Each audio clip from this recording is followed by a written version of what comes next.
चलो अच्छा, कैमरे वाले बच्चों को हेलो हेलो हेलो हेलो, कैसे हैं आप सब? All good. चलो अब दो फॉर्मेलिटियाँ होती हैं यार। आज हम एक ना सब्जेक्ट स्टार्ट कर रहे हैं, ऑडिट। ठीक है, ये आपका पेपर नंबर 6 है। एक बार जयकारा हो जाए, पेपर नंबर क्या है? 6। ठीक है जी। अच्छा सर, इसमें कोई सेग्रीगेशन है या जैसे बिजनेस लॉ और अदर लॉ होती थी, या जैसे ग्रुप 2 में FM एंड इको है, उनमें कुछ कुछ मार्क्स बटे हुए हैं ना, 60-40 ऐसे वाला, या EIS SM है 50-50 बटे हुए हैं। सर क्या इसमें भी कुछ ऐसा है क्या? जवाब क्या आ रहा है? नहीं यार, ये फुल फ्लैग अपने आप में एक क्या है, पेपर है 100 मार्क्स का। और आज आप ऑडिट से जुड़ रहे हैं, लाइफ टाइम आपको बेटा ये ऑडिट का सब्जेक्ट ही कमा कर देगा। ठीक है ना? चाहे आप किसी कंपनी में जॉब करने जाते हैं तो आपका कोई ऑडिट करने आएगा। ठीक है, और अगर या तो फिर आपने प्रैक्टिस का काम करा तो फिर आप ऑडिट करने जाएंगे। यानी ऑडिट एक ऐसा सब्जेक्ट है जिससे आप हमेशा कनेक्टेड रहेंगे। आज जुड़ रहे हैं, लाइफ टाइम तक आप ऑडिट से कनेक्टेड रहेंगे। ठीक है, अब ऑडिट का मीनिंग होता क्या है हमें डिटेल में पढ़ना है। वैसे तो आप सब लॉ के अंदर कंपनी ऑडिट का चैप्टर पढ़ चुके हो, तो वो मैं मानकर चल रहा हूं वो 1% था। आज हम डिटेल में पढ़ने जा रहे हैं कंपनी ऑडिट के बारे में। ठीक है, मतलब हम ऑडिट के बारे में डिटेल में पढ़ने जा रहे हैं। ठीक है ना? देखो यार, आप एक बात बताओ, ऑडिट का मीनिंग समझने के लिए एक बात करनी पड़ेगी। कंपनी कितने पार्ट्स में बटी होती है? जयकार लगाओ, कितने पार्ट्स में? 2। एक तरफ कंपनी के कौन होते हैं? ओनर्स। जयकार लगाओ, एक तरफ कंपनी के कौन होते हैं? ओनर्स। अच्छा, और दूसरी तरफ कंपनी की क्या होती है? मजा नहीं आ रहा, क्या होती है? ओनर्स को मेंबर्स कहा जाता है। कंपनी के मालिकों को मेंबर्स या फिर इक्विटी शेयर होल्डर कहा जाता है। कंपनी के मालिकों को मेंबर्स या फिर क्या कहा जाता है? Equity share holder. एक बार जयकारा हो जाए, कंपनी के मालिकों को क्या कहा जाता है? मेंबर्स या फिर इक्विटी शेयर होल्डर। ठीक है, और कंपनी की जो मैनेजमेंट है वो किसके हाथों में होती है बेटा? Board of directors. एक बार जयकारा हो जाए, वो किसके हाथों में होती है? मजा नहीं आ रहा, वो किसके हाथों में होती है? यानी कंपनी के मालिक कुछ और लोग होते हैं। यानी कंपनी के मालिक कुछ और लोग होते हैं और कंपनी को जो मैनेज कर रहे होते हैं वो लोग कोई और होते हैं। यार एक बात बताओ, जब कंपनी को मैनेज करने वाले जो लोग हैं, डे टू डे के सारे काम बोर्ड ऑफ डायरेक्टर्स ने ही संभाल रखे हैं। एक बार जयकारा हो जाए, डे टू डे के सारे काम किन्होंने संभाल रखे हैं? तो देयरफॉर अकाउंट्स डिपार्टमेंट भी किसके अंडर आ रहा होगा? Board of directors. एक बार जयकारा हो जाए, अकाउंट्स डिपार्टमेंट भी किसके अंडर आ रहा होगा? तो कहने का मतलब क्या है? Day to day activities, day to day activities कौन करेगा? Carried on by BOD। तो देयरफॉर हम क्या कह सकते हैं? देयरफॉर हम क्या कह सकते हैं कि financial statement is also prepared by BOD। यानी फाइनेंशियल स्टेटमेंट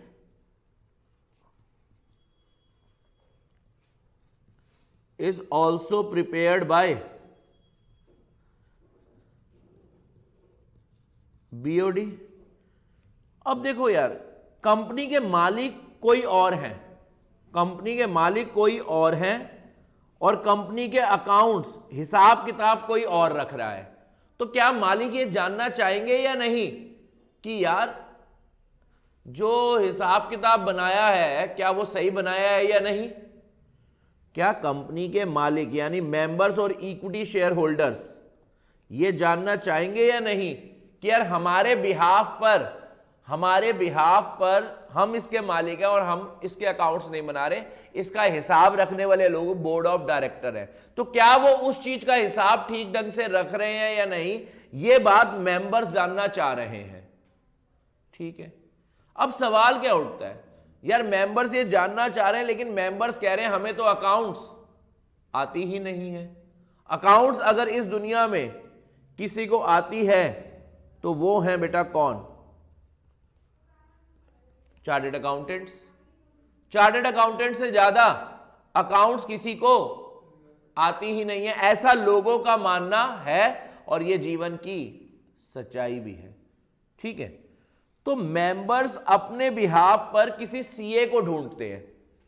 मेंबर्स, कंपनी के मालिक, अपने बिहाफ पर किसी सीए को ढूंढते हैं और ऐसा चार्टर्ड अकाउंटेंट जिसके पास क्या हो?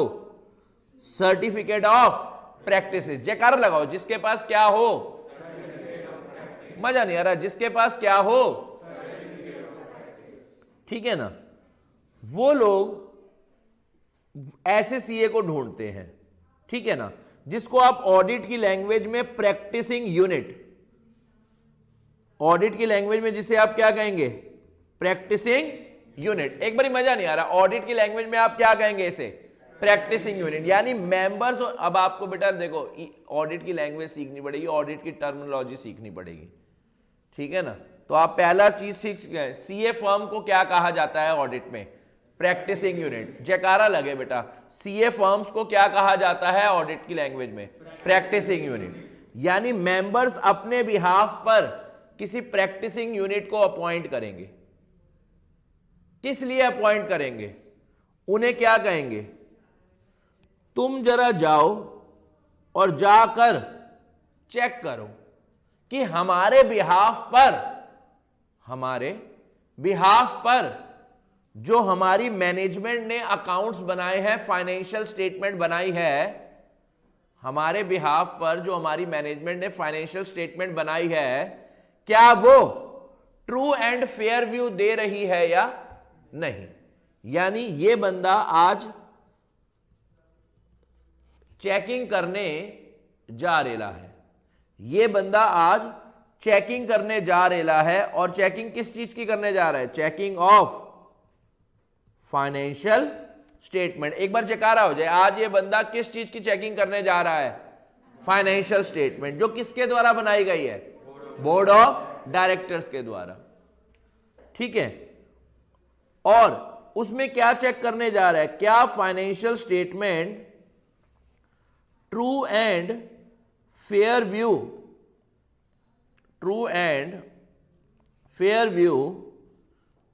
दे रही है या नहीं। ठीक है, तो बताओ यार, चेकिंग ऑफ फाइनेंशियल स्टेटमेंट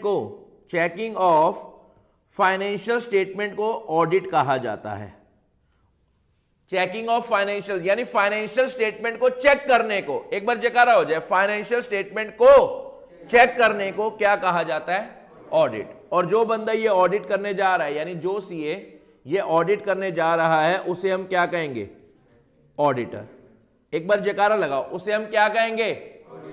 मजा नहीं आ रहा, उसे हम क्या कहेंगे? या फिर एंगेजमेंट पार्टनर। एक बार जयकारा हो जाए, एक नया नाम आपकी जिंदगी में जुड़ रहा है। या फिर क्या? मजा नहीं आ रहा, या फिर क्या? यानी जो पर्सन ऑडिट करने जा रहा है, उसे हम नॉर्मली क्या कहते हैं? ऑडिटर। मजा नहीं आ रहा, क्या कहते हैं? या फिर एंगेजमेंट पार्टनर। मजा नहीं आ रहा, या फिर अब ये जाकर चेक करेगा। चेक करने के बाद बताओ बेटा, जब ये पूरी चेकिंग कर लेगा तो ये अपना क्या देगा?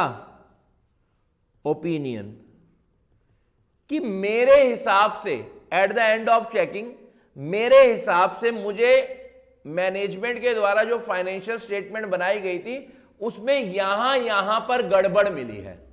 यानी ये ओपिनियन में बताएगा कि मेरे हिसाब से कंपनी के बिल्डिंग के अमाउंट में, कैश के अमाउंट में और स्टॉक के अमाउंट में और डेप्रिसिएशन के अमाउंट में गलतियां हैं। ये ऑडिटर किन्हें बताएगा? मेंबर्स को। बोलना आपको पड़ेगा, ये ऑडिटर किन्हें बताएगा? मजा नहीं आ रहा, जोश कम है। ये ऑडिटर किन्हें बताएगा? कंपनी के मालिकों की। जो तुमने मुझे काम दिया था वो काम मैं कर चुका हूं और मेरे को करने के बाद यहां पर गड़बड़ मिली है। पॉइंट समझ आ रहा है? और बताओ ओपिनियन ये ओरल फॉर्म में देगा या रिटर्न फॉर्म में? रिटर्न फॉर्म में, यानी ओपिनियन देगा इन राइटिंग, ओपिनियन देगा इन राइटिंग, ठीक है ना। और जब वो ओपिनियन लिखत में देता है तो वो चीज बन जाती है रिपोर्ट, और क्योंकि ये रिपोर्ट ऑडिट से कनेक्टेड है तो इसका नाम क्या हो जाएगा? Audit report. एक बार जयकारा लगा दो, इसका नाम क्या हो जाएगा? मजा नहीं आ रहा, इसका नाम क्या हो जाएगा? बहुत बढ़िया, ठीक है ना। एक बारी फटाफट से आप यहां तक नोट करो, देखते हैं पहले कौन कर पाता है।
चलें, कर लिया यहाँ तक नोट?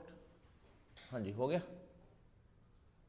चलो मैं अब आपसे ना एक बात करने वाला हूँ, मैं आपसे एक बात करने वाला हूँ, एक बात पूछने वाला हूँ। यार ऑडिट का मतलब क्या होता है? चलो मेरे को बताओ फटाफट से। चेकिंग करना।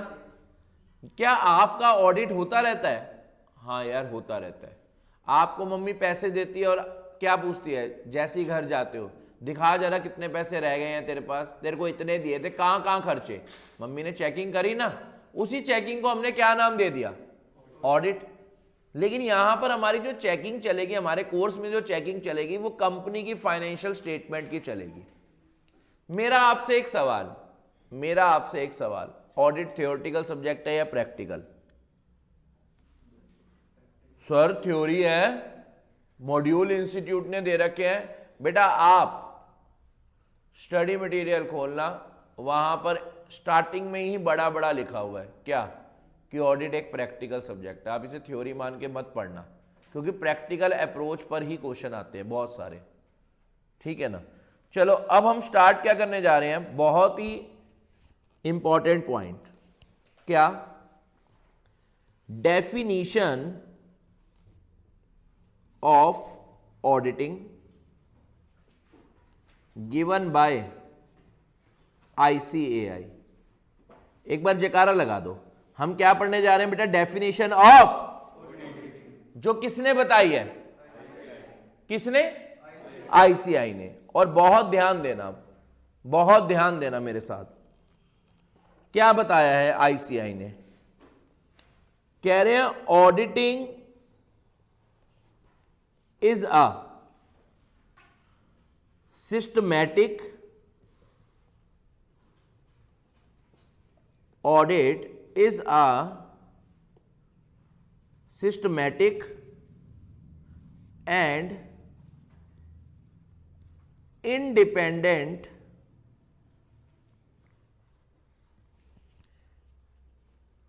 एग्जामिनेशन। क्या कह रहे हैं, ऑडिटिंग क्या है, एक systematic and independent examination. Sir ये क्या होता है? अब आप मेरी बात जरा 2 मिनट रुकेंगे और सुनेंगे। आप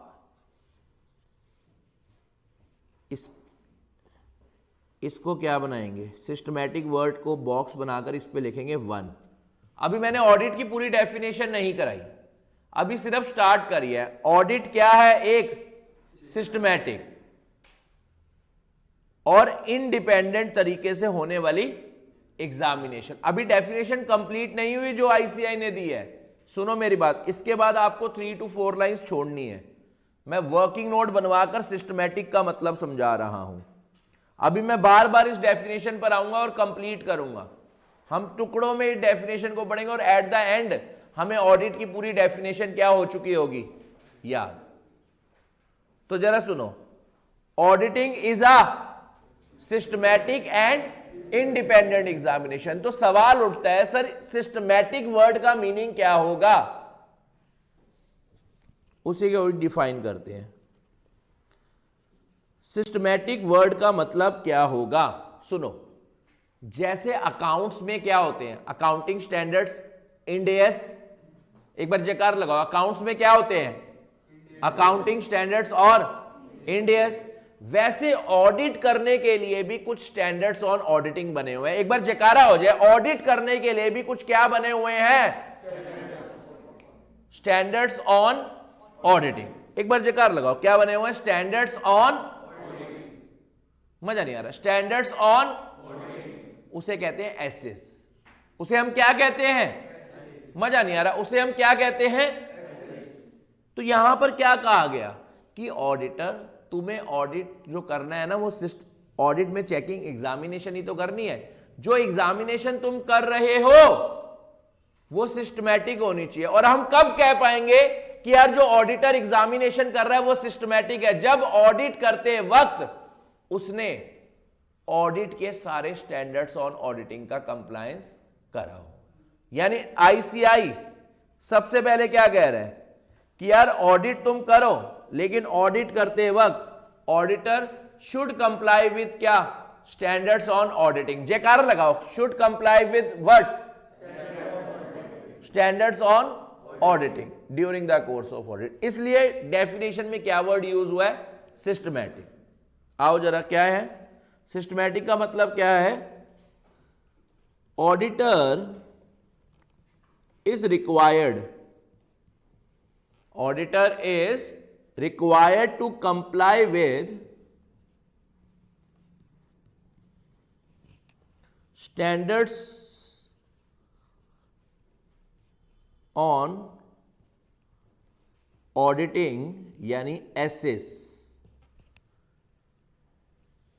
इशूड बाय, किसने करे होंगे इशूड बाय? आईसीआई। कब? Audit is required to comply standards on auditing SAs, जो इशू करे हैं आईसीआई ने, लेकिन कब? कब? During the course of audit. एक बार जयकारा हो जाए, ड्यूरिंग द, मजा नहीं आ रहा, ड्यूरिंग द, पॉइंट समझ आया? कह रहे हैं ऑडिटर तुम्हें, अगर तुम एसएस का कंप्लायंस कर रहे हो तब हम मानेंगे कि तुमने जो ऑडिट करा है वो कैसा करा है, सिस्टमैटिक तरीके से। मजा नहीं आ रहा आपके साथ, आपको बोलना पड़ेगा। जब आप ऑडिट करते वक्त एसएस को फॉलो करते हो तो हम क्या मानेंगे, तुम्हारी चेकिंग कैसी है, सिस्टमैटिक। अच्छा, सिस्टमैटिक ऑडिट होने के लिए मैंने कहा है या आईसीआई ने? गुड यार, बहुत बढ़िया। तो आपने पहला वर्किंग नोट नोट कर लिया। चलो वापिस आ जाओ। दूसरी बात कह रहे हैं ऑडिट एक क्या है, सिस्टमैटिक एंड इंडिपेंडेंट एग्जामिनेशन। तो आप सब इंडिपेंडेंट एग्जामिनेशन पे बॉक्स बनाएंगे।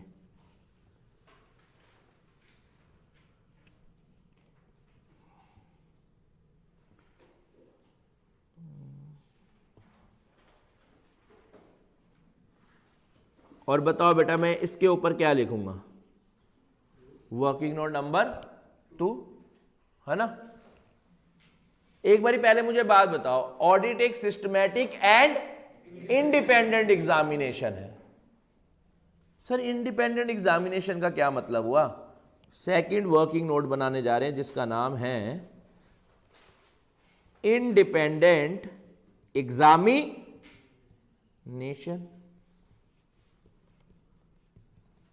Independent examination. Sir independent examination किसे कहेंगे?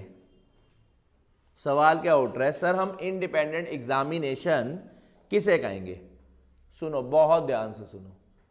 जब ऑडिट करने वाला पर्सन यानी ऑडिटर इंडिपेंडेंट पर्सन होगा, जब एग्जामिनेशन करने वाला पर्सन यानी ऑडिट करने वाला पर्सन एक इंडिपेंडेंट पर्सन होगा, तो हम कह पाएंगे उसके द्वारा करी गई चेकिंग क्या है, इंडिपेंडेंट। सर मतलब पहले एक बार हिंदी में थोड़ा सा लिखते हैं, क्या कह रहा हूं? हम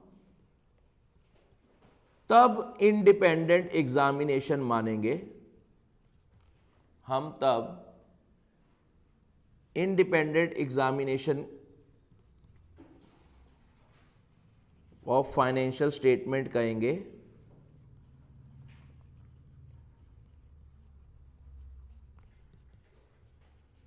जब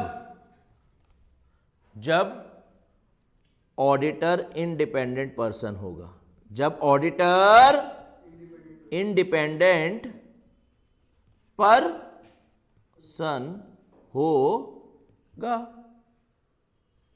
तभी तो उसके द्वारा करी जाने वाली चेकिंग भी क्या कहलाएगी, इंडिपेंडेंट। मजा नहीं आ रहा आपके साथ? इतने दिन बाद मिले हो, जयकारे में दम खत्म हो चुका है आपका। बोलना पड़ेगा इंडिपेंडेंट एग्जामिनेशन हम कब कह पाएंगे, इंडिपेंडेंट एग्जामिनेशन कब कह पाएंगे? जब ऑडिटर एक कैसा पर्सन होगा, जब वो एक इंडिपेंडेंट पर्सन होगा, जब वो एक इंडिपेंडेंट पर्सन होगा तो उसके द्वारा करी जाने वाली फाइनेंशियल स्टेटमेंट की चेकिंग को भी हम इंडिपेंडेंट एग्जामिनेशन मान लेंगे। सर अभी इंडिपेंडेंट कब कहेंगे वो तो बता दो। आओ जरा, आओ जरा एक एग्जाम्पल करते हैं, एक एग्जाम्पल करते हैं बेटा, सुनना यार। एक कंपनी है गोलू टकला लिमिटेड,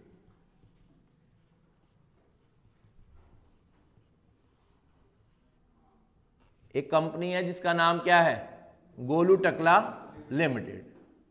ठीक है जी।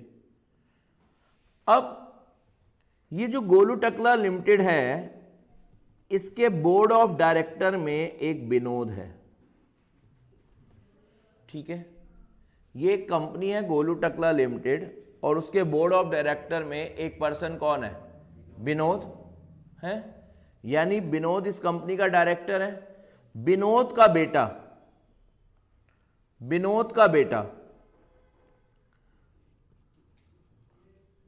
कौन हो गया? B1। विनोद का बेटा B1 ही होगा। B1 बेटा CA बन चुका है और इसने इंस्टीट्यूट से सर्टिफिकेट ऑफ प्रैक्टिस भी ले लिया है। ठीक है, अब कंपनी कह रही है विनोद के बेटे तू ही हमारा आकर क्या कर, फाइनेंशियल स्टेटमेंट का ऑडिट कर और बताओ ये फाइनेंशियल स्टेटमेंट बनाई किसने है? जयकारा लगाओ, ये फाइनेंशियल स्टेटमेंट बनाई किसने है? विनोद ने। क्या ये अपने पापा की गलतियां निकाल कर दुनिया वालों को बताएगा? यानी ये इस कंपनी पर क्या है? डिपेंडेंट। तो क्या इसे मैं इंडिपेंडेंट पर्सन कह पाऊंगा? मजा नहीं आ रहा। क्या मैं इसे इंडिपेंडेंट पर्सन कह पाऊंगा? नहीं कह पाऊंगा। क्यों नहीं कह पाऊंगा? क्योंकि ये चेकिंग करते वक्त पार्शियलिटी करेगा और इंस्टीट्यूट क्या कहता है?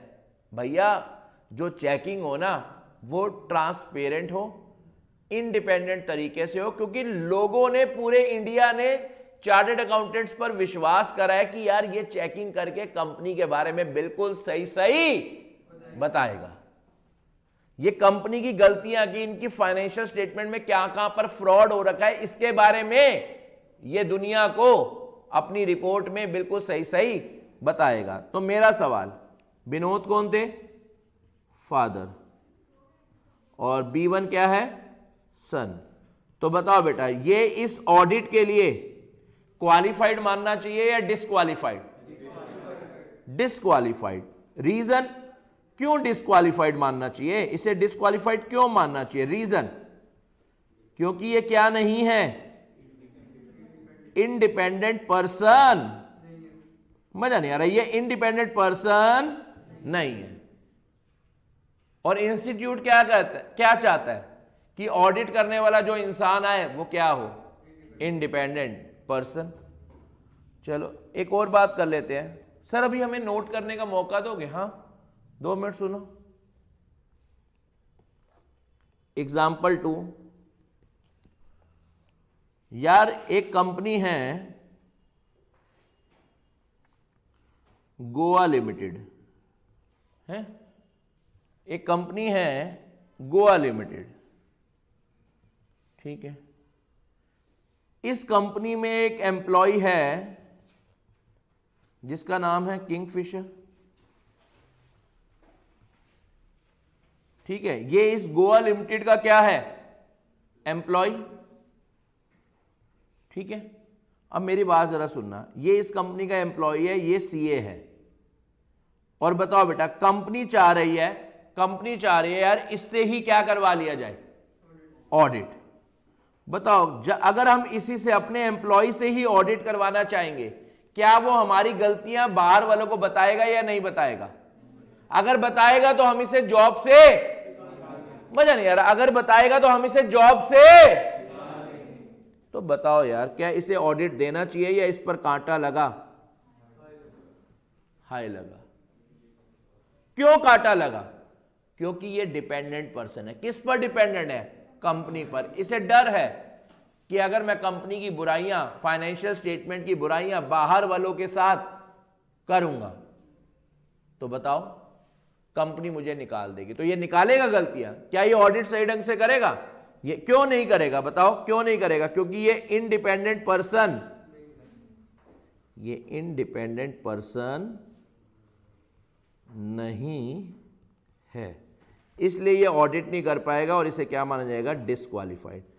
अब आपको समझ आ रहा होगा, यानी अभी तक मेरे को एक बार सारे रिवाइज कराओ। आ जाओ 2 मिनट इधर ध्यान लगाओ, सारे बच्चे जागो।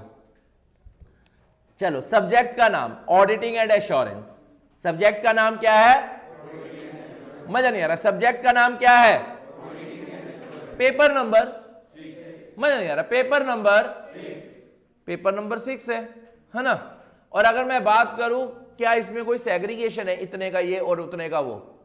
नहीं, 100 के 100 मार्क्स का ये पूरा फुल फ्लैश पेपर है। और ये थियोरेटिकल पेपर नहीं है, प्रैक्टिकल पेपर है, आपको मानकर चलना पड़ेगा। वो आपको ड्यूरिंग द कोर्स दिखेगा भी, है ना।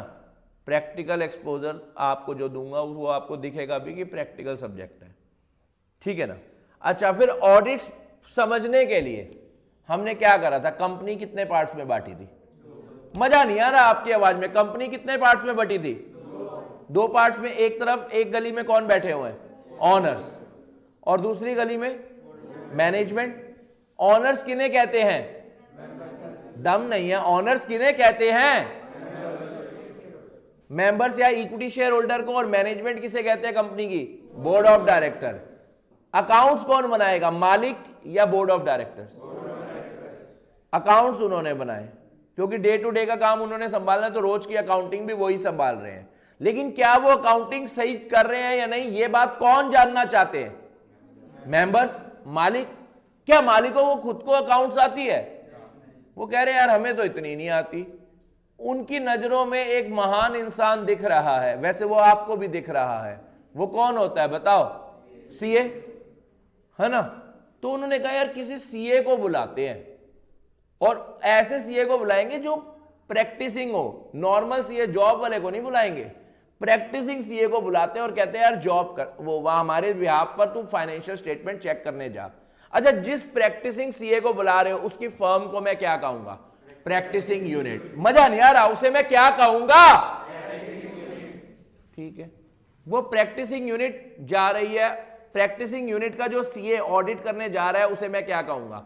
ऑडिटर या फिर एंगेजमेंट पार्टनर। मजा नहीं आ रहा, ऑडिटर या फिर। वो जाएगा, चेकिंग करेगा, चेकिंग करने के बाद बताएगा यहां यहां गलतियां हैं, यानी वो अपना क्या देगा? ओपिनियन। किसको ओपिनियन देगा? मेंबर्स को। और ओपिनियन ओरली देगा रिटर्न में, और रिटर्न में जिसमें दे रहा उसको क्या कहेंगे? Audit report. फिर मैंने स्टार्ट करी ऑडिटिंग की डेफिनेशन, गिवन बाय। मजा नहीं आ रहा, गिवन बाय।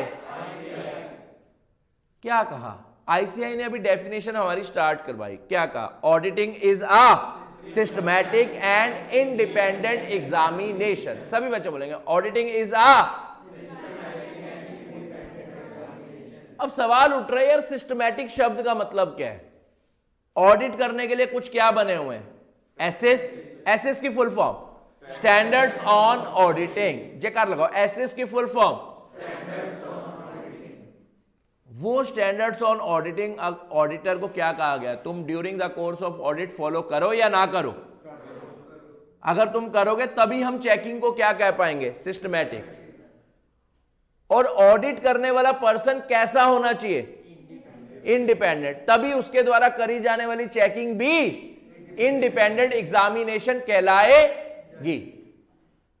पॉइंट समझ आ रहा है? सर हम एक बात जानना चाहते हैं। चलो पहले आप इतना नोट कर लो, आपने उस पर वर्किंग नोट नंबर 2 लिख दिया था। आपने उस पर वर्किंग नोट नंबर 2 लिख दिया था। गुड यार, बहुत बढ़िया।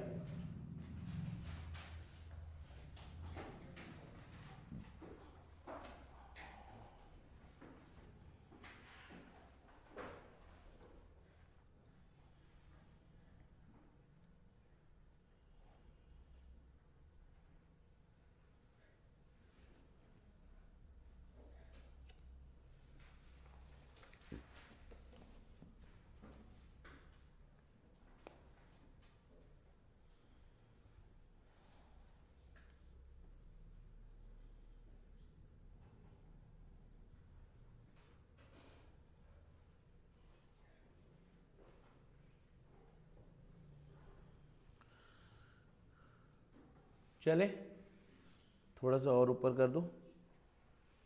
ये लिख लिया था ना?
यानी आपके हिसाब से हम ऑडिटर को कब इंडिपेंडेंट पर्सन मान पाएंगे? जब उसकी डिसीजंस किसी के सबऑर्डिनेट्स होनी चाहिए या नहीं होनी चाहिए? सबऑर्डिनेट्स का मतलब होता है अधीन। बताओ यार, अधीन वर्ड, सबऑर्डिनेट वर्ड समझते हो? क्या ऑडिटर की जजमेंट्स, डिसीजंस, क्या एक्शंस किसी के अंडर होने चाहिए या नहीं होने चाहिए? अगर हुए हैं तो फिर तो वो इंडिपेंडेंट है नहीं ना। तो यानी पहला पॉइंट आप क्या लिखेंगे? पहला पॉइंट आप क्या लिखेंगे? Auditor's action oblique auditor actions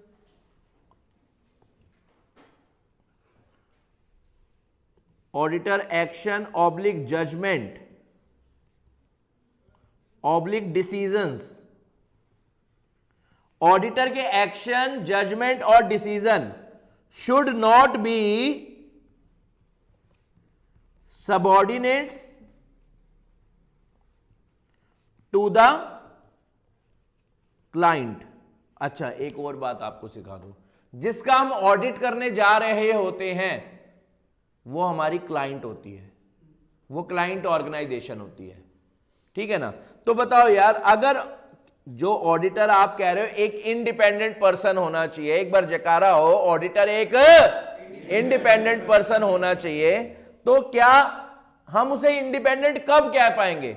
जब उसके एक्शंस, उसकी जजमेंट्स, डिसीजंस किसी के भी अधीन नहीं है, वो अपनी मर्जी से एक्शन ले पा रहा है, डिसीजन ले पा रहा है। यानी ऑडिटर अपनी मर्जी से एक गाना गा पा रहा है, मैं चाहे ये करूं, मैं चाहे वो करूं, मेरी मर्जी।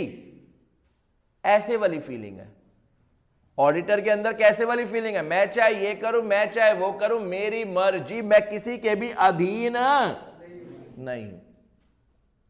तो पहली बात, पहला सेंटेंस याद करो। आपको पता, आपका फर्स्ट क्वेश्चन तैयार स्टार्ट हो चुका है। What is independent examination? What is independent examination? यह आपका क्वेश्चन कई बार आ चुका है। And write down its advantages. Advantages हम चैप्टर नंबर 1 में पढ़ेंगे, लेकिन आपका ऑडिट का पहला कॉन्सेप्ट स्टार्ट हो चुका है।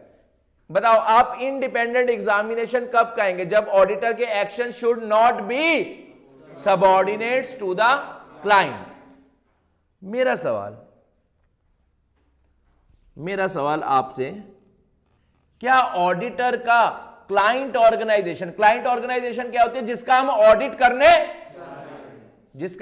करने जा रहे हैं, उस ऑर्गेनाइजेशन में ऑडिटर का किसी भी तरीके का इंटरेस्ट होना चाहिए या नहीं?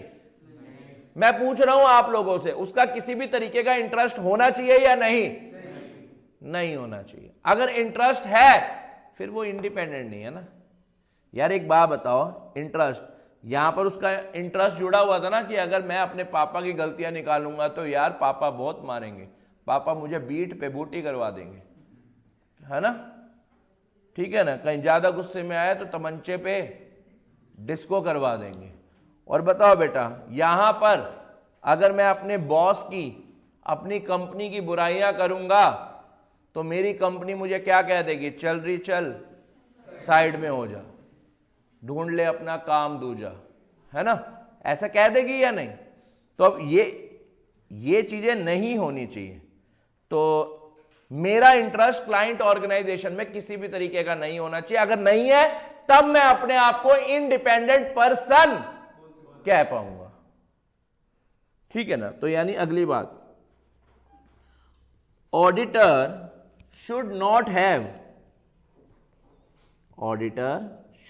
have any type of interest in the client organization। क्या कह रहे हैं? ऑडिटर तुम्हारा किसी भी प्रकार का इंटरेस्ट नहीं होना चाहिए। कहां पर? क्लाइंट ऑर्गेनाइजेशन में। That is auditor should not B, क्या, रिलेटिव और employ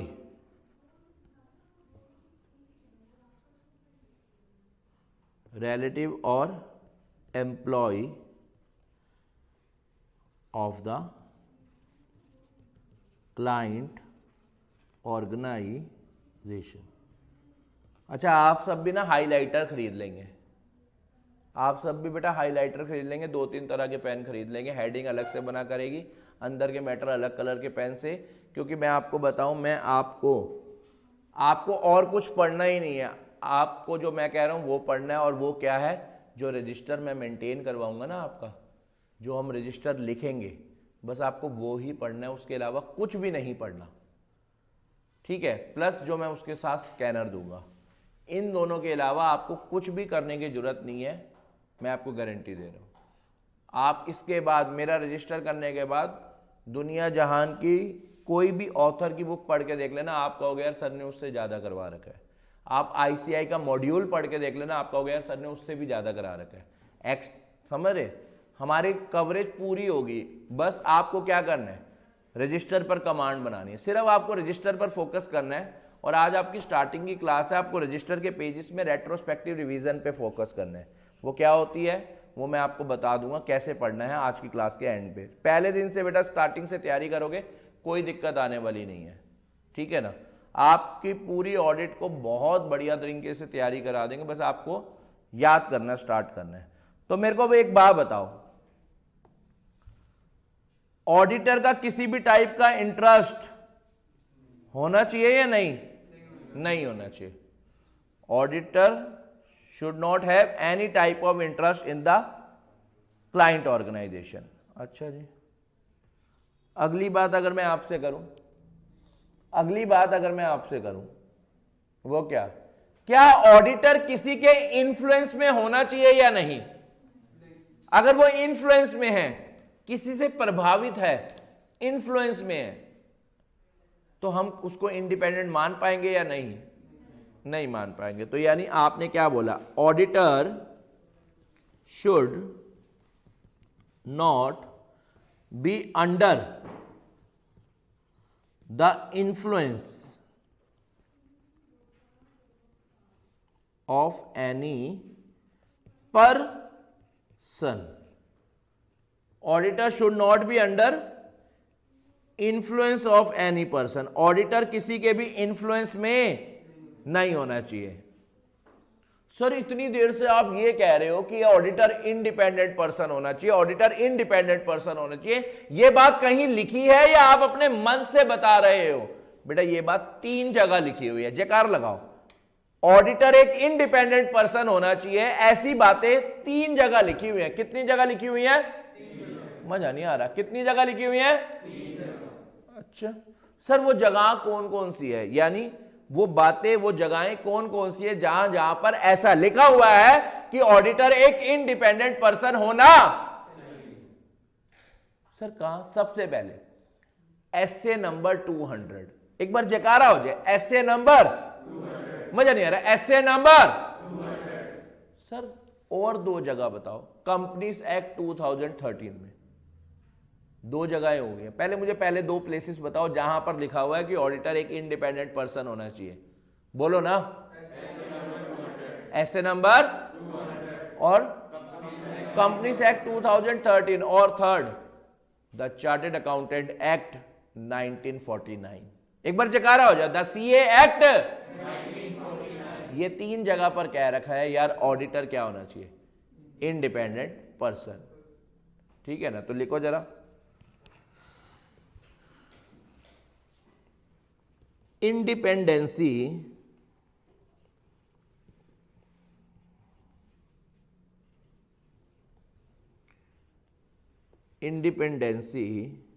of auditor is required due to SA 200। Sir एक बात बताओ, हमें 200 एसए पढ़ने हैं? नहीं भाई, इसकी नंबरिंग ऐसी है, इसकी नंबरिंग ऐसे है। सर हमें कितने पढ़ने हैं? सरप्राइज, ठीक है, अभी नहीं बताएंगे, पहली क्लास में नहीं आपको बताएंगे। ऐसे नंबर कौन सा पढ़ना है आपको, मतलब ऐसे नंबर कौन से में 200। यार ये नंबरिंग दी गई थी, मैं आपको बताता हूं अभी हुआ क्या था। इस नंबरिंग के पीछे भी लॉजिक आपको पता होना चाहिए पहले दिन से ही, पहले मैं लिखवा लूं। दूसरा, द कंपनीज एक्ट 2000, बदतमीज, तेरा बोलते हैं, आपका बोलते हैं, नालायक। और last, the CA act 1949। Sir हमने सीए एक्ट तो कभी पढ़ा नहीं, क्या हम जिंदगी में पढ़ेंगे सीए एक्ट? हाँ, सीए फाइनल में पढ़ोगे प्रोफेशनल एथिक्स के रूप में। एक सीए के अंदर, इस सीए एक्ट में क्या लिखा हुआ है, एक प्रोफेशनल के अंदर क्या क्या एथिक्स, गुड बिहेवियर कौन सा होना चाहिए। जब आप ऑडिटर बन के जा रहे हो, अकाउंटेंट बन के जा रहे हो, आप वहां पढ़ेंगे सीए एक्ट। मुझे पहले सर हमें ना ऐसे 200 का लॉजिक बताओ, हम तो डरे पड़े हैं, हम तो घबराए पड़े हैं, क्या हमें 200 ऐसे पढ़ने हैं? नहीं, मैं आपको बताता हूं। बात 2008 से पहले की है, जरा सुन लो। बात 2000, मैं बेटा वो नहीं हूं फुकरे वाला चूचा जो मैं तुम्हें कहानी सुना रहा हूं। कई बंदे तो इंटरेस्ट ले रहे हैं, यस अभी भोली पंजाबन आएगी, नहीं बेटा कोई नहीं आने वाला, मैं ही बताऊंगा सब कुछ, सुनो ठीक है ना। बात 2008 से पहले की है। पहले होते थे बेटा आस 1, आस 2, ऐसे। आस का मतलब होता था ऑडिटिंग एंड एश्योरेंस स्टैंडर्ड। आस का मतलब क्या होता था बताओ? Auditing and assurance standards 1, auditing and assurance standard 2, ऐसे होते थे। लेकिन 2008 में बिजलियां गड़गड़ाई, बादल बरसने लगे, सबने ऊपर देखा, लगता है कुछ आज अलग होने वाला है। प्रभु कृष्ण खड़े हुए हैं, प्रभु कृष्ण ऐसे खड़े हुए हैं, और प्रभु कृष्ण ने कहा आईसीआई तुम भी अपने जीवन में बदलाव करो। आईसीआई ने कहा जो हुक्म मेरे आका। आईसीआई ने क्या कहा कि हम भी ना अपने ऑडिटिंग स्टैंडर्ड्स को इंटरनेशनल लेवल पर लेकर चलते हैं, यानी जो पूरे वर्ल्ड लेवल पर स्टैंडर्ड्स ऑन ऑडिटिंग फॉलो हो रहे हैं ना, हम भी अपने आज को वैसा बना देते हैं। तो बताओ बेटा, वो 1 अप्रैल 2008 से जिनका पुराना नाम क्या होता था, आज 1, उसे कह दिया गया एसए 200। ओ बस नंबरिंग इंटरनेशनल वाली उठा रखी है, बातें तो मतलब इंडिया नहीं है। पॉइंट समझ आ रहा है आपको? क्योंकि पहले भी हमने बाहर से ही कॉपी कर रखा था। सुनो, कैमरा है ओके। पहले भी हमने बाहर वालों से ही देख के बना रखे थे, और अब हमने उसमें थोड़ा बहुत मॉडिफिकेशन कर दिया, नंबरिंग वही वाली ले ली, इंटरनेशनल लेवल पर ले गए इसको। पॉइंट समझ आ गया? तो अगर मैं आपको बताऊं, आपको तो ऐसे 700, 701, यानी आपको क्या 700 ऐसे पढ़ने हैं? नहीं यार, ये तो सिर्फ नंबर है, तो घबराने का नहीं। ओके, पक्का? तो आपने मेरे ख्याल से यहां तक लिखा, अभी तक नहीं लिखा? ये सारे पॉइंट्स लिख लिए? वाओ यार, तुम तो इंटेलिजेंट हो गए फर्स्ट क्लास से। अब आ जाओ वापस डेफिनेशन पे।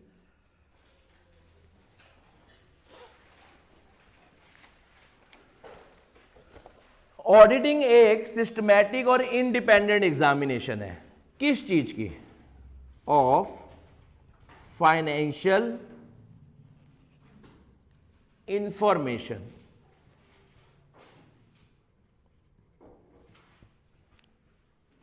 Of financial information. Financial information का मतलब फाइनेंशियल स्टेटमेंट। सर दो शब्द हैं, कुछ तो डिफरेंस होगा।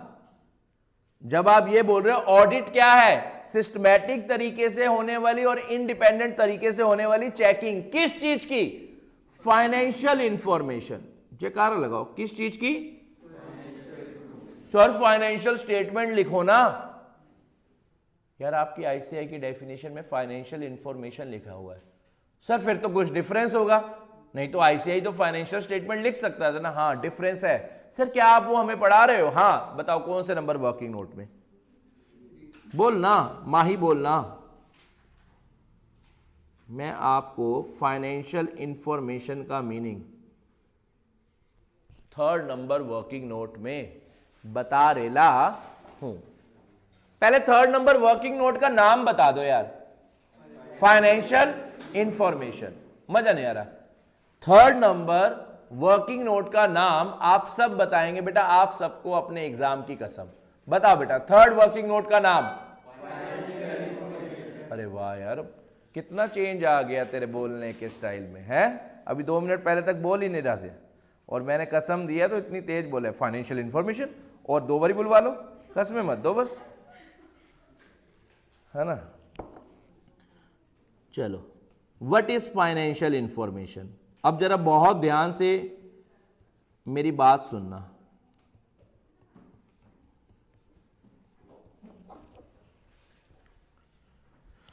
यार आपने कभी एसपीएल बनाया है? एसपीएल क्या होता है? SPL statement of profit and loss. ठीक है जी, कैसे बनता है थोड़ी सी हेल्प करना यार। आप ज्ञाता हैं, यहां पर आप लिखते थे पार्टी के कूलर्स, यहां पर नोटों की बात भी कर लेते थे, नोट नंबर और अमाउंट, ऐसा सा कुछ होता था। अच्छा, सबसे पहले आप क्या लिखते थे? सर अकाउंट्स की याद दिला दी आपने। Revenue from operation. अच्छा, फिर आप क्या लिखते थे? Plus other income. अच्छा, फिर क्या होता था? बोतल। अच्छा भाई, सुबह सुबह नहीं भाई, बोतलों की बात सुबह सुबह नहीं। तुम आज वैसी वीकेंड है, तुम मूड बनवा रहे हो क्या? इधर ध्यान दो। बोतल। चलो, टोटल आ जाता था यहाँ पर, और टोटल को हम प्यार से कहते थे ए, है ना। नहीं, आप वैसे गुस्से में भी कह सकते हैं ए। फिर इसके बाद बताओ क्या होता था? एक्सपेंसेस। और एक्सपेंसेस में सबसे पहले सर हमें तो चक्कर ही आ गया है, बड़ी मुश्किल से निपटा है, आप फिर यादें दिला रहे हो। परचेजेस, चेंज इन स्टॉक,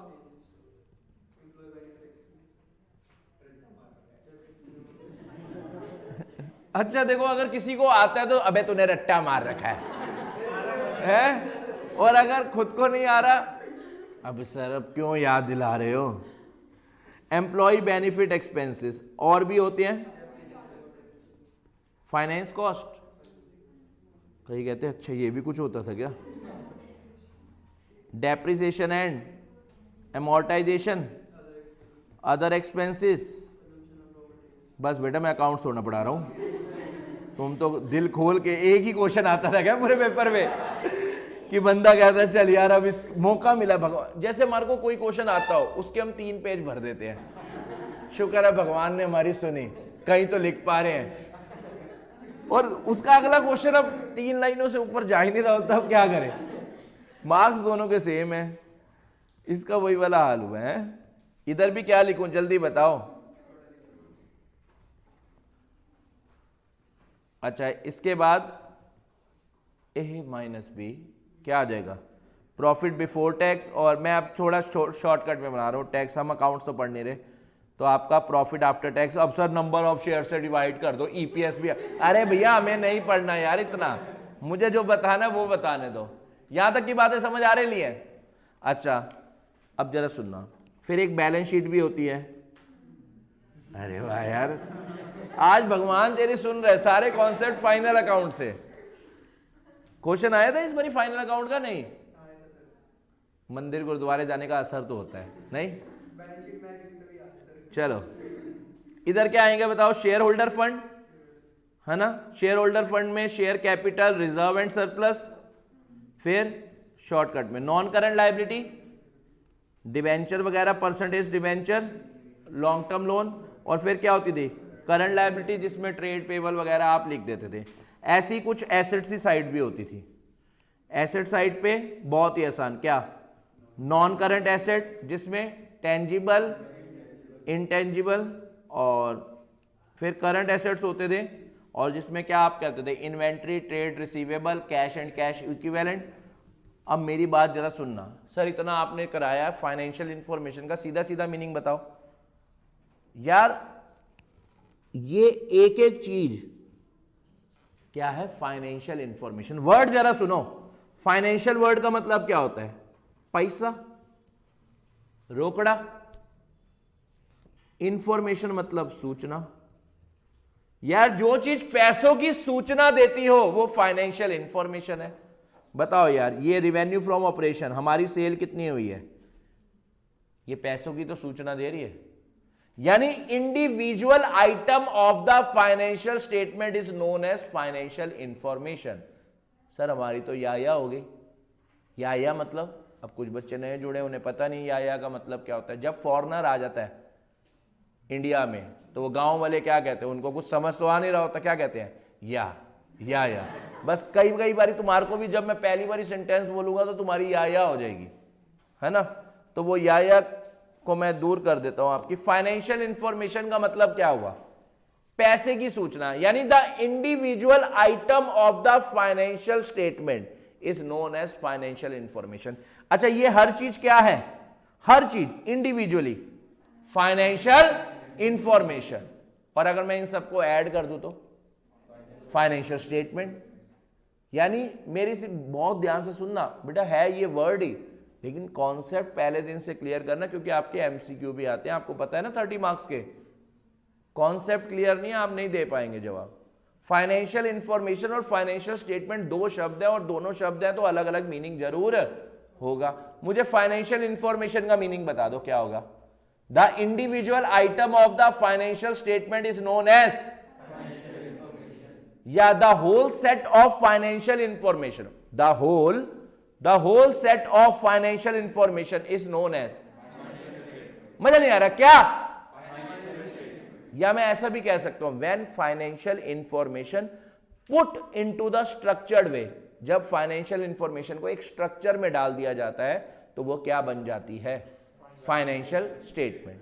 जब आप ये इंडिविजुअल बातों को एक स्ट्रक्चर में डाल रहे हैं, एक फॉर्मेट में पुट कर रहे हैं, तो बताओ वो क्या बन जाएगी? Financial statement. पॉइंट समझ आया? वाइडर टर्म होगी फाइनेंशियल स्टेटमेंट, और financial information part of financial statement होगी। एक बार क्लियर हो गया या नहीं हुआ? पक्का? देख लो, बेंच पे बैठे हो, झूठ नहीं बोलना। पक्का? चलो गुड है। आओ मेरे साथ लिखो यार, what is financial information. Financial information के बारे में, the individual, every individual item, every individual item, कई तो आइटम के कह रहे हैं, आगे नहीं बढ़ना, यहीं रुक जाओ, नहीं रुक, चलना पड़ेगा। Every individual item of the financial statement, every individual item of the financial statement is known as, आप बताओ, is known as financial information. Financial statement की हर इंडिविजुअल आइटम क्या है? Financial information. और यही फाइनेंशियल इंफॉर्मेशन के अगर मैं पुट कर दूं एक स्ट्रक्चर में, तो togetherly known as financial statement. तो लिखो जरा second point, the whole set of financial information. बच्चे आप सब मुझे बताएंगे, the whole set of financial information is known as, कसम लगे आपको बेटा आपके सीए इंटर की, the whole set of financial information is known as, good यार।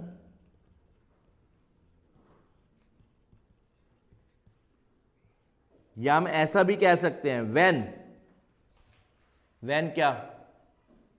Financial information is put, when financial information is put into the, किस वे?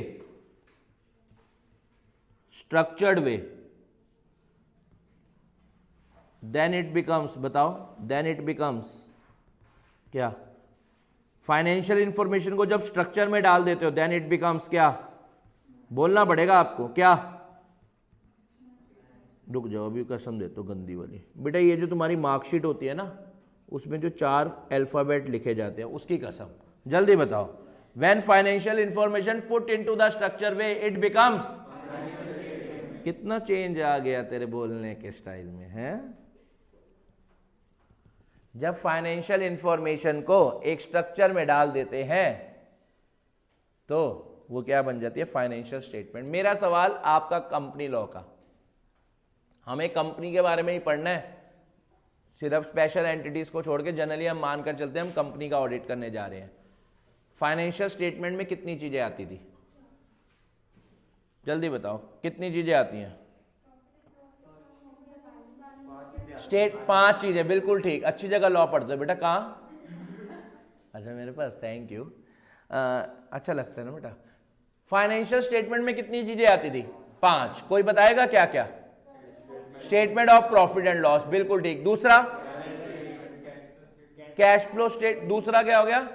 Balance sheet. और तीसरा cash flow statement. Fourth notes to accounts. और fifth statement of changes in equity. याद आया किसी को? ठीक है, गुड। और कौन सी ऐसी ऑर्गेनाइजेशन है जिसे कैश फ्लो स्टेटमेंट बनाने की जरूरत नहीं है? ओपीसी और स्मॉल कंपनी। वेरी गुड बेटा, अच्छी जगह पढ़ने के बहुत फायदे मैंने आज रियलाइज करा। ठीक है ना? तो लिखना जरा, सेल्फ स्टडी। अच्छा सेल्फ स्टडी, अभी देखूंगा, डाउट जब पूछते हो ना। चलो, फाइनेंशियल स्टेटमेंट की डेफिनेशन हम करने जा रहे हैं एज पर कौन सा सेक्शन? Section 2 clause. देखते हैं कौन बता पाएगा। चाकू पड़ा है बेटा?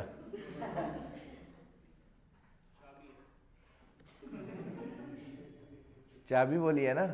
अच्छा ठीक है। Section 40, section 2 clause 40 of the companies act 2000 किसका? 13 है ना, मेरा नहीं। बताओ इसमें पहली चीज, फाइनेंशियल स्टेटमेंट इंक्लूड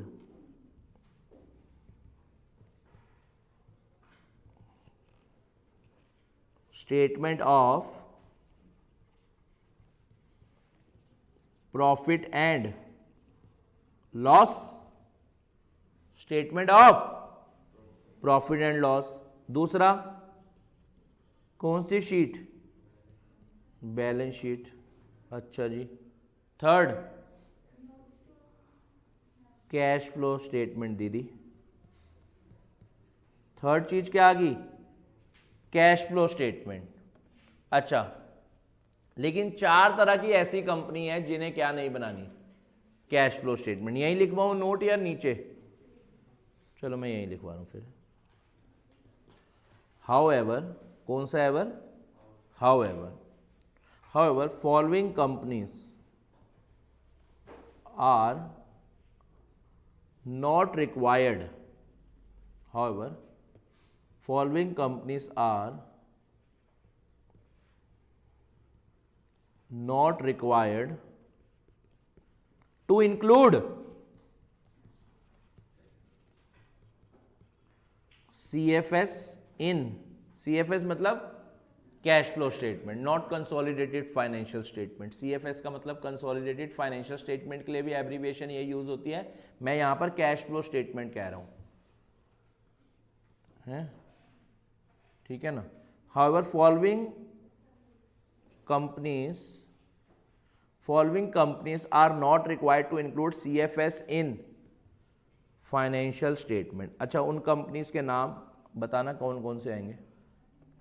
पहली ओपीसी बोले तो 1 पर्सन कंपनी। दूसरी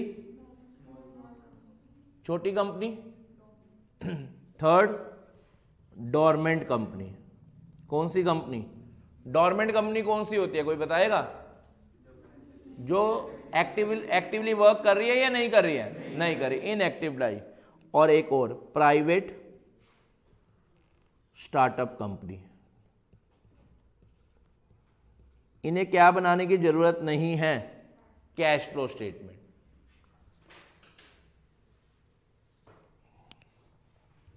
अच्छा, अगली बात मैं और आपसे पूछता हूं, और क्या होता था बताओ? नोट्स टू अकाउंट्स, ये तो मैंने आपको नोट जो लिखवाया उसको इसमें कर देते ना।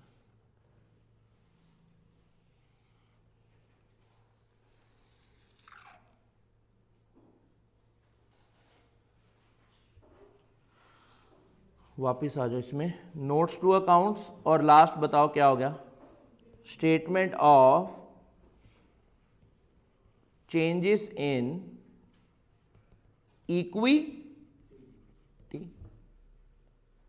पॉइंट समझ आ रहा है? पक्का? अच्छा जी, हटा दूं यहां तक, नोट कर ले यहां तक। अब वापिस आना डेफिनेशन में।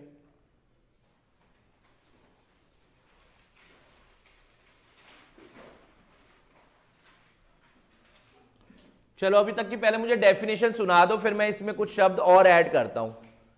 ऑडिटिंग की डेफिनेशन जो दी है ये आपके मॉड्यूल की पहले पेज की डेफिनेशन है, हमें इसे बहुत ढंग से पढ़ना है। पहले शब्द तो बढ़िया होते हैं और ये एग्जाम में पूछे जा चुके हैं। और आपको बता दूं, जब भी कोई चैप्टर में आपको इस चैप्टर से क्वेश्चन आएगा, आपको इसकी डेफिनेशन पुट करनी पड़ेगी, ऑडिट होता क्या है। फिर उसके बाद ही कुछ अगले क्वेश्चन इसके लिख पाओगे ना। ऑब्जेक्टिव आ जाए, एडवांटेजेस आ जाए, ऑडिट का रिलेशन विद अदर डिसिप्लिन्स आ जाए, ठीक है ना, इंडिपेंडेंट ऑडिट की अगर एडवांटेजेस आ जाए, और आती है, ऐसा नहीं है नहीं आती, हर बारी 4 मार्क्स का इनमें से शॉर्ट नोट आता ही आता है।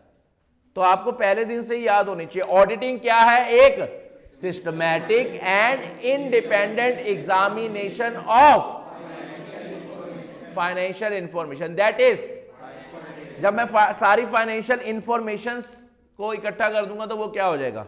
Financial statement. तो या फाइनेंशियल इंफॉर्मेशन कर लो, है ना, ठीक है ना।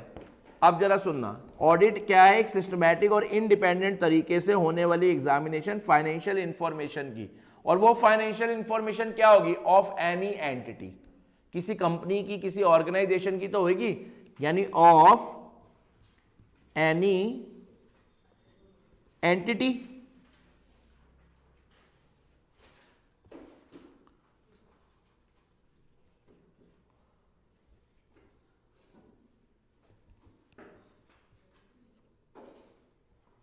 सर अब ये एंटिटी का मतलब यहां पर क्या हो जाएगा? एंटिटी का मतलब क्या होगा? जरा सुन लो मेरी बात।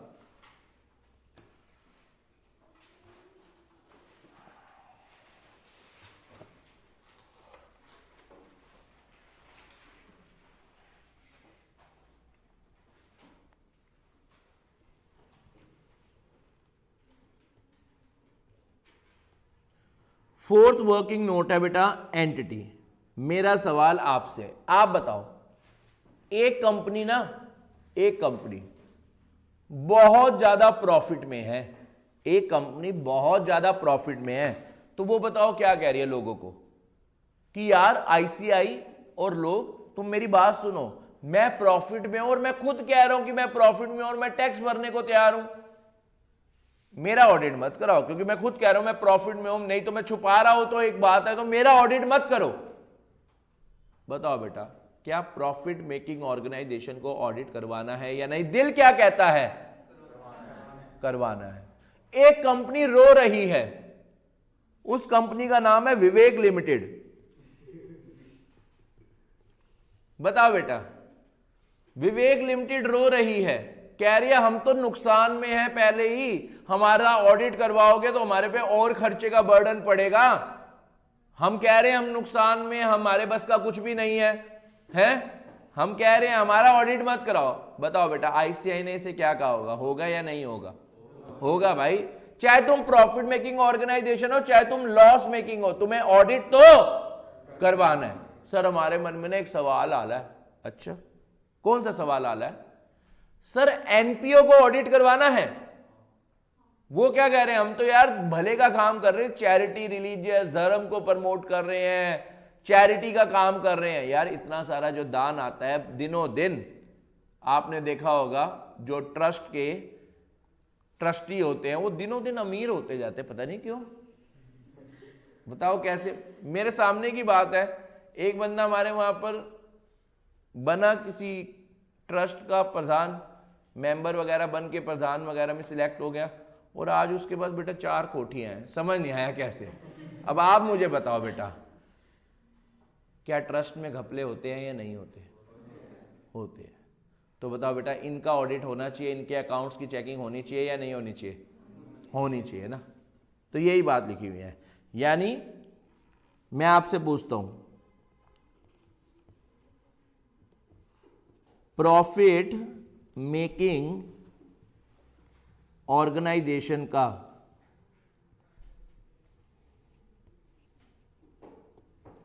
ऑडिट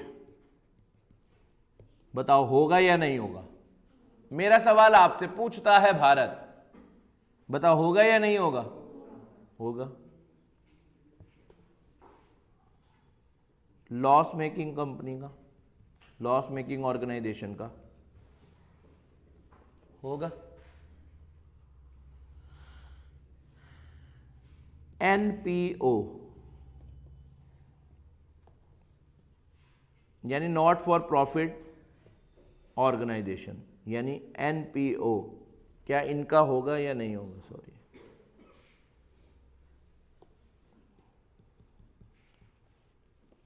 बताओ। इंस्टीट्यूट ने ना इसके लिए एक सेंटेंस यूज करा है। इंस्टीट्यूट ने एक सेंटेंस यूज करा है इसके लिए, every organisation is required to have their accounts audited irrespective of their form of business organization. irrespective, आप कोई भी हैं, ऑडिट करवाना है। अगर आपके अकाउंट्स बनते हैं तो आपको ऑडिट करवाना है। हाँ, इसकी एक्सेप्शन पढ़ेंगे, इसके एक्सेप्शन पढ़ेंगे, लेकिन जनरल सेंस में इंस्टीट्यूट ने क्या कह दिया है कि तुम्हारे को तो क्या करवा लेना है? ऑडिट बोलना पड़ेगा। तो अगर मैं यहां पर लिखूं नोट, नोट यार पिंक बनाते हैं, 2000 का तो लगे कम से कम। लिखो यार, क्या लिखोगे? एवरी एंटिटी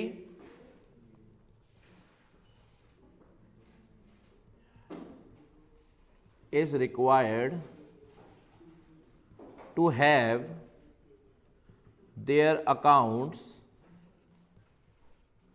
audited irrespective, ध्यान देना ये सेंटेंस क्या यूज हुआ है, irrespective of the form of business organization. Form of business organisation याद है आपको? याद करो वो बचपन के दिन, जाने कहां गए वो दिन, कौन से? 11th के। फॉर्म ऑफ बिजनेस ऑर्गेनाइजेशन बताओ कौन सी होती थी? 5 तरह की। कई कह रहे हैं बताओ किस सब्जेक्ट में थी? कई कह रहे संस्कृत। पढ़ती पठत पढ़ंती, उसके फिर जस्ट बिल्कुल साथ, बताओ वही थी क्या? अरे बिजनेस में बिजनेस स्टडीज होती थी, है ना? उसका एक चैप्टर होता था, सेकंड या थर्ड पता नहीं कोई भी, तो उसमें होती थी फॉर्म्स ऑफ बिजनेस ऑर्गेनाइजेशन, जिसमें आप पढ़ते थे company, partnership firm, sole proprietor, cooperative society, LLP, HUF, Hindu undivided family. सुना है कभी? कई कह रहे ऐसा कहां था भाई, संस्कृत में तो था नहीं। चलो, इररिस्पेक्टिव ऑफ द फॉर्म, भाई आप किसी भी तरह की ऑर्गेनाइजेशन है, आपका ऑडिट तो होगा ही होगा। ऐसा मैं नहीं कहता, आईसीआई कहता है। आ जाओ यार वापस डेफिनेशन पर आओ, बस खत्म है, अब आखिरी सांसों पर है ये डेफिनेशन। पहले मुझे यहां तक की डेफिनेशन सुनाएंगे आप, स्टार्ट हो जाओ, बस खत्म होने वाली है, 1 मिनट रह गया है, 1 मिनट रह गया डेफिनेशन को कंप्लीट करने में। आप मुझे बता दो स्टार्टिंग से बिना देखे, auditing is a systematic and independent examination of financial information that is financial statement of any entity. Word भी क्या यूज हुआ? ऑफ कोई भी एंटिटी हो, ऑडिट तो होगा। अच्छा आगे लिखो फिर, with a view, with a view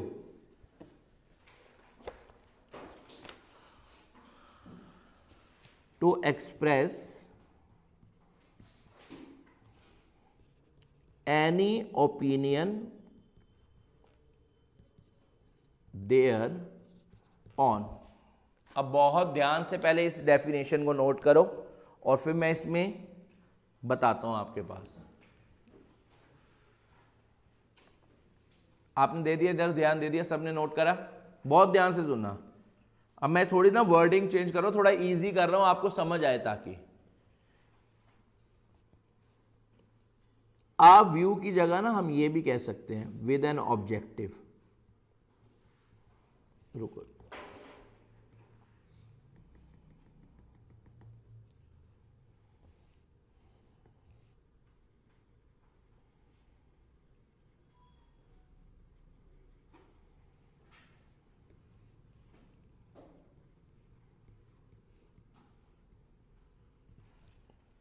बताओ एट द एंड हम डेफिनेशन में क्या कह रहे हैं? ऑडिट करा किससे जाता है? विद एन ऑब्जेक्टिव, मतलब इस उद्देश्य से करा जाता है। ऑडिट क्या है? एक सिस्टमैटिक और इंडिपेंडेंट तरीके से होने वाली चेकिंग जो फाइनेंशियल स्टेटमेंट की हो रही है, किसी एंटिटी की हो रही है, किस लिए हो रही है, ये बात भी डेफिनेशन में बता दी गई है और मजा आ रही है, ठीक है ना। With an objective to express, ताकि ऑडिटर क्या कर पाए? एक्सप्रेस कर पाए क्या? अपना ओपिनियन।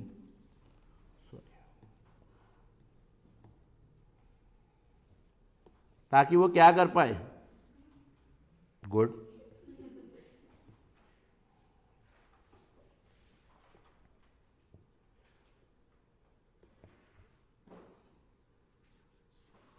बड़ा डर डर के करा इस बारी मैंने भाई डर लगता है। ताकि वो क्या दे पाए? किस ऑब्जेक्टिव से ऑडिटर गया? ताकि वो क्या दे पाए? ओपिनियन। एक वर्ड है देयर ऑन।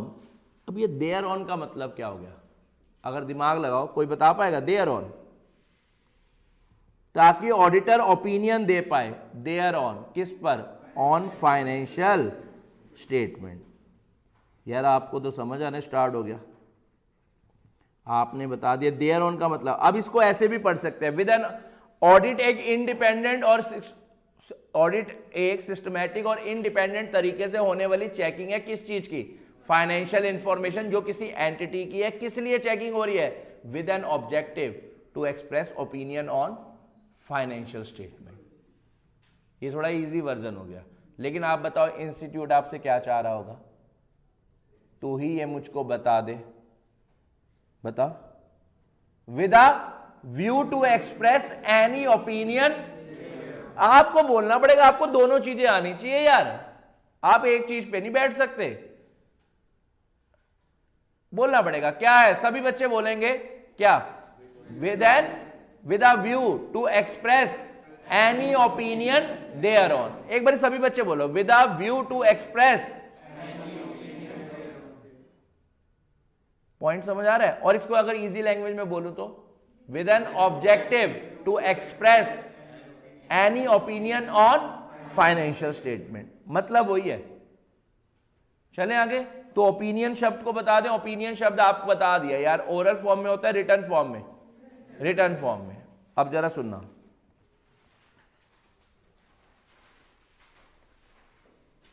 मजाक मजाक में काफी लिखवा दिया है। आओ यार, लास्ट डेफिनेशन कंप्लीट हो चुकी है, डेफिनेशन कंप्लीट हो चुकी है, बस लास्ट वर्किंग नोट बन रहा है। ओके, आप सब रेडी हैं? चलो गुड है यार।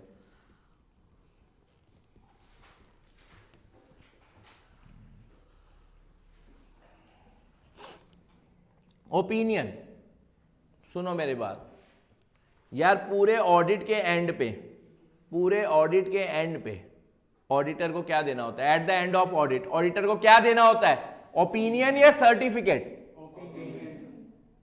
सर फर्क है क्या कुछ ओपिनियन और सर्टिफिकेट में? हाँ बहुत फर्क है सर, हमें तो नहीं लग रहा।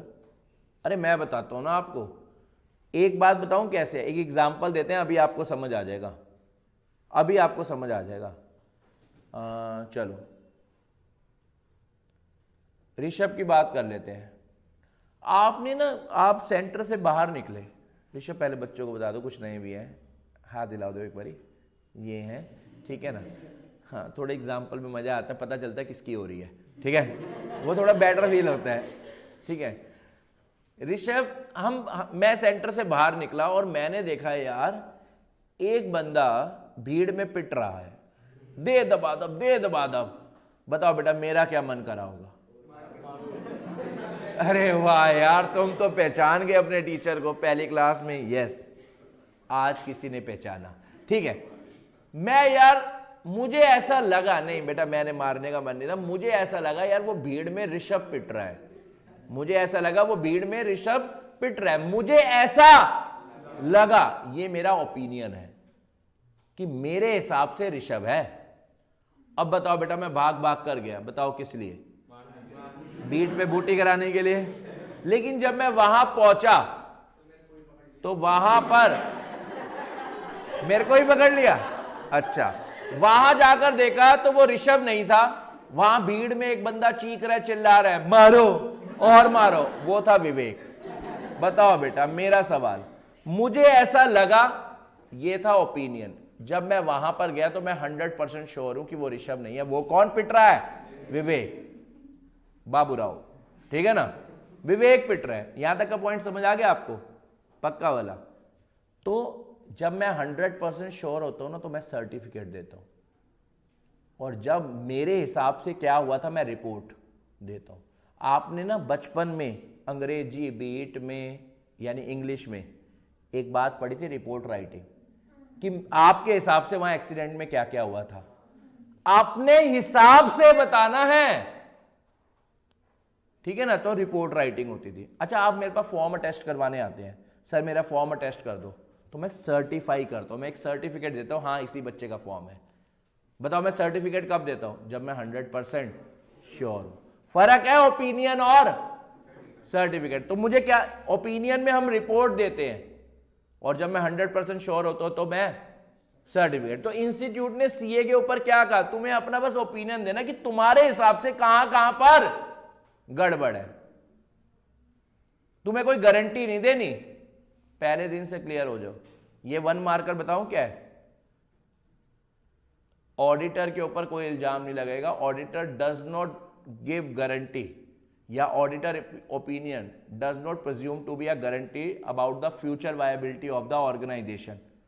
कहीं कह रहे हैं या कह रहे हैं यार ऑडिटर कोई गारंटी वगैरह नहीं दे रहा। ऑडिटर तो बताओ क्या दे रहा है? अपना सिर्फ ओपिनियन, कि उसके हिसाब से कहां कहां गड़बड़ है, ठीक है ना। तो बताओ पहली बात, अभी आज बहुत डिस्कशन है बेटा, ओपिनियन और सर्टिफिकेट में बहुत डिस्कशन है ड्यूरिंग द कोर्स। आज के लिए बताओ, ऑडिटर को ओपिनियन देना होता है या सर्टिफिकेट? मजा नहीं आ रहा, ओपिनियन देना होता है या सर्टिफिकेट? क्या दोनों सेम बातें हैं? अलग अलग है। लिखो जरा,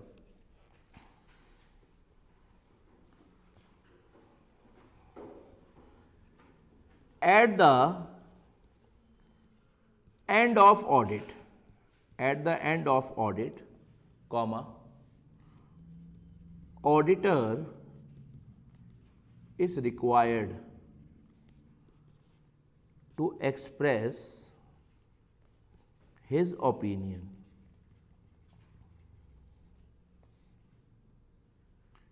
in the form of audit report on the financial statement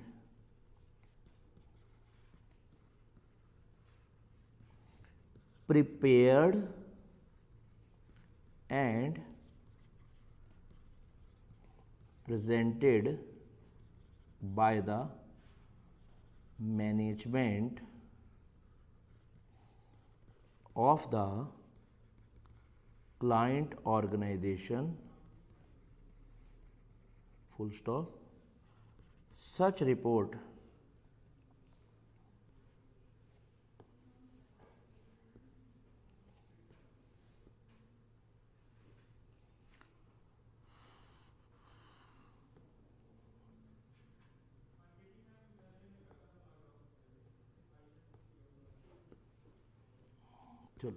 such report shall indicate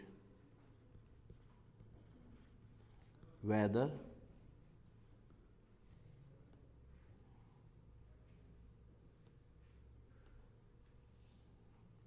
such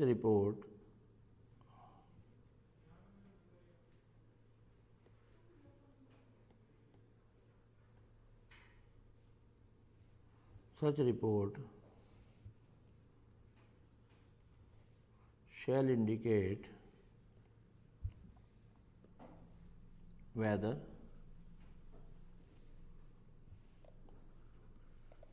financial statement gives true and fair view or not।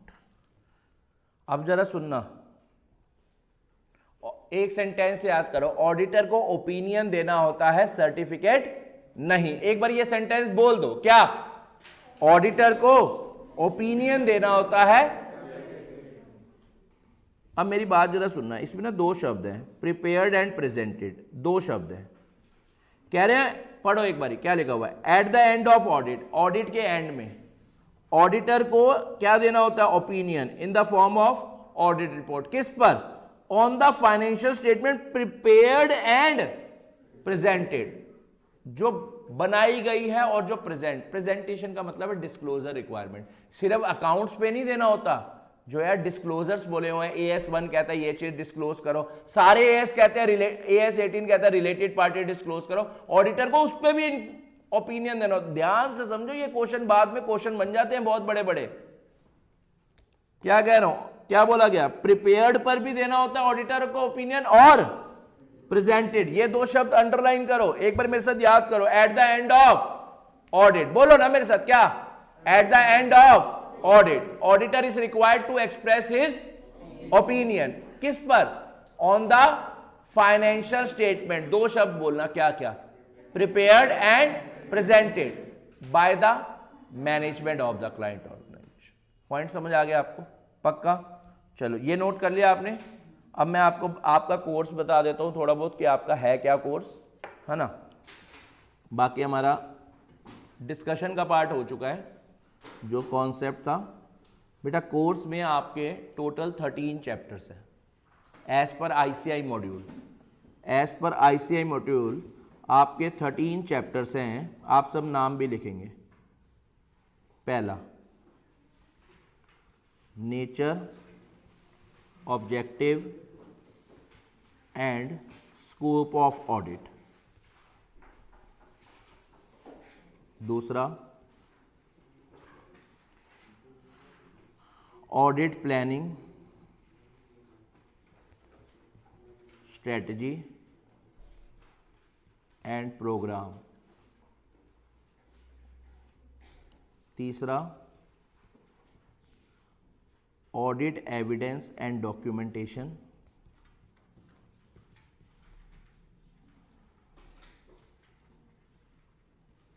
Fourth,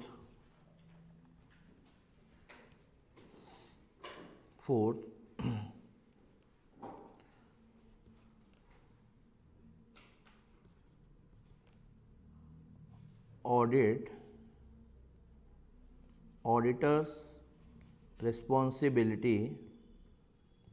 थोड़ी सीक्वेंस आगे पीछे हो सकती है, मैं auditor responsibility in case of fraud. Fifth, internal control.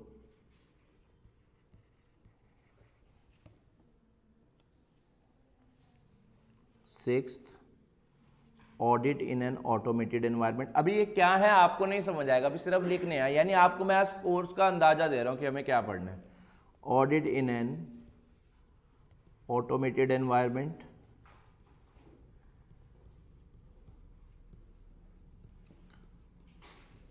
अच्छा, अगला audit sampling. अगला एनालिटिकल प्रोसीजर।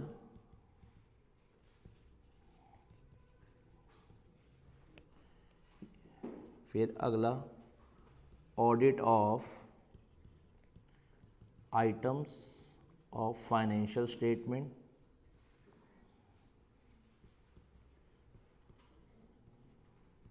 अगला कंपनी ऑडिट,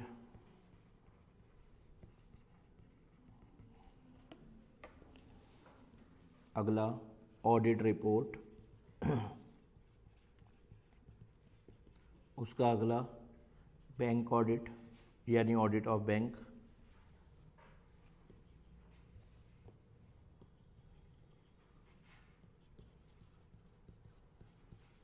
और लास्ट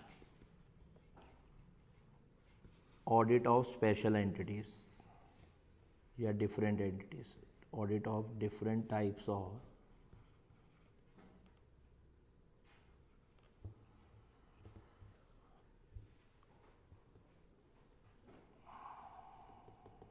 audit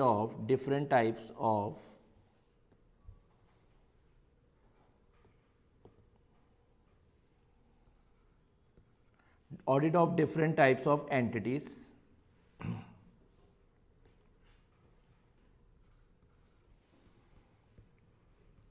है ना। ये आपका कोर्स है प्लस यार आपके 22 एसेस इन चैप्टर्स के थ्रू कवर्ड हो जाएंगे इन चैप्टर्स पे, बाकी अदर एसेस ये बचेंगे आपके, है ना। ये आपने लिख लिया यहाँ तक। ये आपका कोर्स है पेपर का पैटर्न, बेटा आपको पता होना चाहिए। अच्छा आपका यार देखो integrated MCQ plus objective paper, integrated MCQ plus other objective questions जो आएंगे वो कितने मार्क्स तक के आ जाएंगे जल्दी बताओ? 30 मार्क्स के, है ना। और बाकी सब्जेक्टिव पेपर में आपको पता ही है कुछ डायरेक्ट क्वेश्चन और कुछ केस स्टडीज, कुछ डायरेक्ट क्वेश्चंस और कुछ केस स्टडीज आ जाएंगी जो कि 70 मार्क्स होंगे।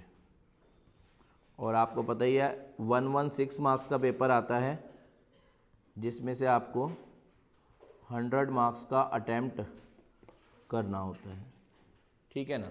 एक बार अपना रजिस्टर आपको मैं बता दूं, आपको एक रजिस्टर मेंटेन करना है अराउंड 300 पेजेस के आसपास, 300 से 350 पेजेस आपके भर जाएंगे, ठीक है ना, आराम से। तो आपको वो मेंटेन वगैरह करना है। एक बार आप सब रजिस्टर बंद करो फटाफट से, रजिस्टर बंद करो, मैं आपसे पूरी क्लास सुनने जा रहा हूँ। फटाफट से रजिस्टर बंद करो, बैग पैक करो, आराम से रिलैक्स होके बैठो। देखते हैं आपको कितना समझ आया पूरी क्लास में। और आपको रेट्रोस्पेक्टिव रिवीजन मतलब सेकंड क्लास में जब आ पाएंगे तो फर्स्ट क्लास का पढ़कर आएंगे। अभी देखते हैं आपको कितना समझ आया। चलो आ जाओ।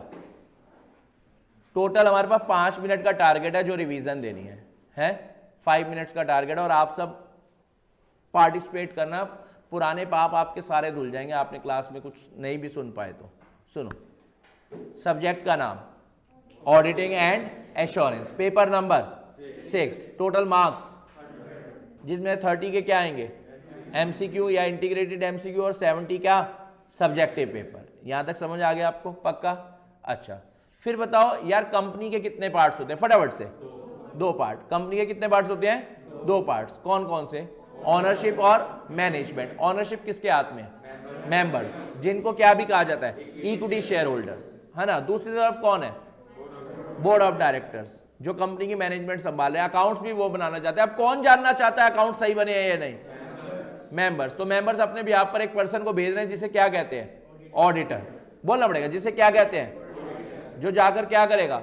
ऑडिट। अच्छा जो बंदा जा रहा है उसे एंगेजमेंट पार्टनर भी, और जिस फर्म को अपॉइंट करा है वो प्रैक्टिसिंग यूनिट। वो ऑडिट कर अपना ऑडिटर क्या देगा? ओपिनियन, जिसमें बताएगा financial statement true and fair view दे रही है या। यहां तक का पॉइंट क्लियर है? फिर ऑडिटिंग की definition given by ICI. Start हो जाओ। Auditing is a systematic. Systematic word से क्या मतलब है? ऑडिटर तुम्हें ऑडिट करते वक्त क्या फॉलो करने हैं? Auditing is a systematic and independent examination. अब सवाल उठता है इंडिपेंडेंट एग्जामिनेशन मतलब इंडिपेंडेंट एग्जामिनेशन आप कब कहेंगे? जब ऑडिट करने वाला पर्सन इंडिपेंडेंट है तो उसके द्वारा करी जाने वाली एग्जामिनेशन भी इंडिपेंडेंट है। यहां तक का पॉइंट समझ आया आपको? पक्का?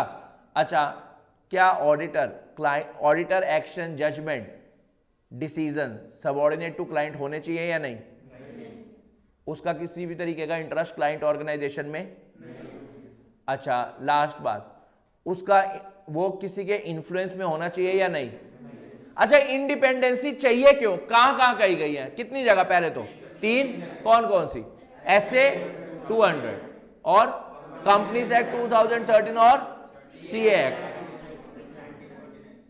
एक्ट 1949। अब दोबारा definite, auditing is the systematic and independent examination of financial information, that is financial statement. What is financial information?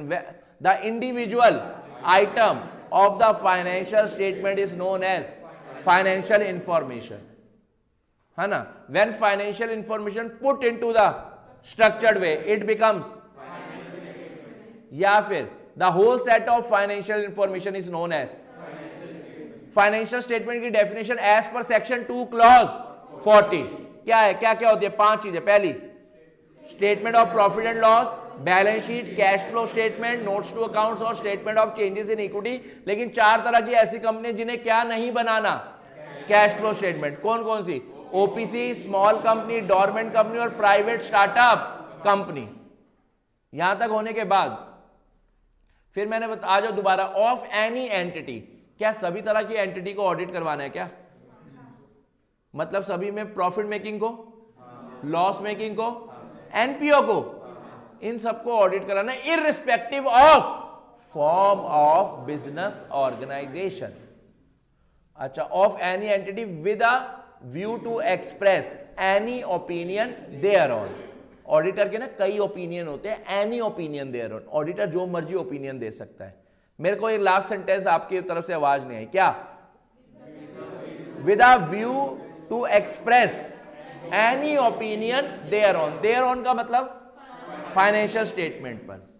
और बताओ बेटा, at the end of audit auditor is required to express his opinion on the financial statement prepared and presented by the management of the client organisation, by the,